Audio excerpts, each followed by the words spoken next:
Les galopeurs sous le feu des projecteurs ce jeudi en Nocturna. Paris-Longchamp, c'est le prix du Bel Air. Pour m'accompagner, Mickaël Cardine. Bonjour Mickaël. Salut Guillaume, bonjour à tous. C'est le match retour du Quintet du 12 mai. Oui, exactement, un quintet de référence avec pas mal de concurrents qui se retrouvent, et notamment son lauréat Cours du Roi qui va porter le top weight. Paramètre important, la pluie qui est tombée ce mercredi en région parisienne. Oui, c'est difficile de dire comment sera le terrain, mais en tout cas, il a beaucoup plu en région parisienne, sachez-le, pour ceux qui n'y sont pas. Il a beaucoup plu, donc ça risque d'être au moins bien souple. On passe en revue tous les partants, commencer par l'As. Cours du Roi, impressionnant lors de son dernier succès. Oui, très impressionnant la dernière fois, Cours du Roi, un cheval qui ne cesse d'étonner, voilà, qui peut confirmer maintenant 4,5 kg de pénalisation, c'est pas facile. Sunday Best, le numéro 2, peut redescendre catégorie et peut, à mon avis, se réhabiliter parce que c'est une pouliche qui a de la qualité. Sur ce point partie de tableau, pour les autres, ça paraît un petit peu compliqué. On tourne la page, Mickaël, avec notamment le 5 Cannes. C'est un coup de poker. Oui, c'est un coup de poker. Je sais que vous l'aimez beaucoup, Guillaume. Je l'aime bien. Je l'ai glissé en fin de combinaison.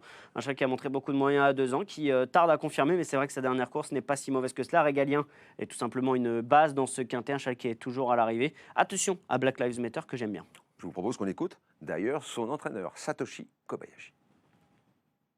Il faisait beaucoup de contre-performances à la fin d'année à 2 ans. Et j'avais peur qu'on n'allait pas le retrouver. Mais là, la dernière fois, handicap classé en Longchamp, il a très bien fait. Et voilà, je suis content que voilà, je le vois à ce niveau-là. Oui.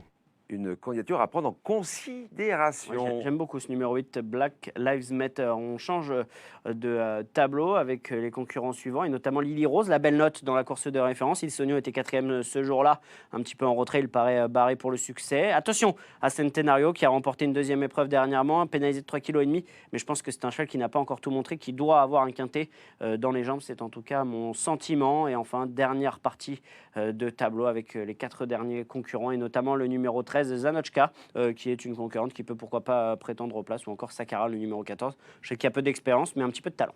Mickaël, quelle formule avez-vous choisi? Eh bien, écoutez, un quintet combiné de 7 chevaux avec le numéro 11 Centenario en tête, devant Régalien, Cours du Roi, Sunday Best, et ensuite les numéros 8, 9 et 5, à savoir Black Lives Matter, Lily Rose.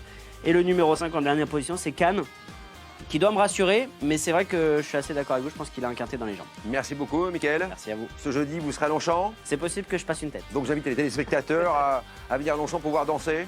Danser peut-être pas, mais si on peut discuter de chevaux, c'est avec plaisir. Départ de la course 20h15, n'hésitez pas à aller sur equidia.fr pour avoir tous les éléments pour faire le papier de ce quintet. Bonjour à tous.